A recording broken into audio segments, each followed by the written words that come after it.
आता बातम्या मनोरंजन विश्वातून। सब टीव्हीवरची तारक मेहता का उल्टा चष्मा ही मालिका लवकरच तेलुगू भाषेत देखील बघायला मिळणार आहे। तारक मेहताला मिळणारा तुफान प्रतिसाद बघता प्रेक्षक वर्ग वाढवण्यासाठी निर्मात्यांनी हा निर्णय घेतलाय। तारक मामा अय्यो रामा असं तेलुगू मालिकेचं नाव असेल। शाहरुख खान सध्या महाभारताचं अध्ययन करतोय।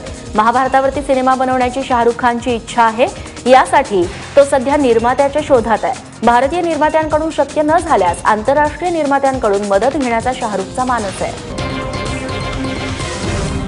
बाहुबलीला मिळालेल्या तुफान यशानंतर अभिनेता प्रभासच्या चाहत्यांमध्ये कमालीची वाढ झाली आहे। प्रभासच्या आगामी साहो सिनेमाची उत्सुकता आहेच, पण त्यापूर्वी प्रभुदेवाच्या सिनेमात प्रभासचं दर्शन प्रेक्षकांना घडणार आहे। या सिनेमात प्रभास पाहुण्या कलाकाराच्या भूमिकेत दिसेल, तर तमन्ना भाटिया या सिनेमात मुख्य नायिका साकारणार आहे।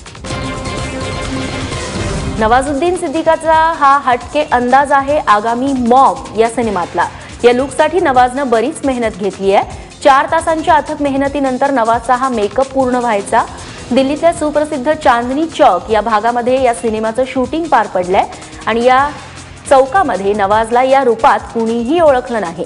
भूमिकांच्या बाबतीत नवाज नेहमीच चोखंदळ राहिलाय, त्यामुळे मॉम सिनेमातल्या त्याच्या व्यक्तिरेखेविषयी कमालीची उत्सुकता आहे।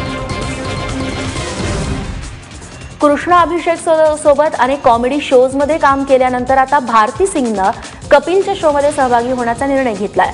फक्त भारतीच नाही तर तिचा होणारा पती हर्ष लिंबाचिया देखील द कपिल शर्मा शो मध्ये दिसणार आहे। भारती आणि हर्षच्या येण्यानं कपिल शर्मा शोचा TRP वाढतोय का, याकडे आता सर्वांचं लक्ष असेल। गायक अदनान सामी अभिनेता म्हणून नवी इनिंग सुरू करतोय। राधिका राव आणि विनय सप्रू यांच्या Afghan in a search of home या सिनेमात तो संगीतकाराची भूमिका साकारताना दिसेल। स्टार प्रवाहवरची पुढचं पाऊल ही मालिका लवकरच प्रेक्षकांचा निरोप घेणार आहे। 6 वर्षांहून अधिक काळ चाललेल्या या मालिकेचे 2000 पेक्षा जास्त एपिसोड आतापर्यंत झाले।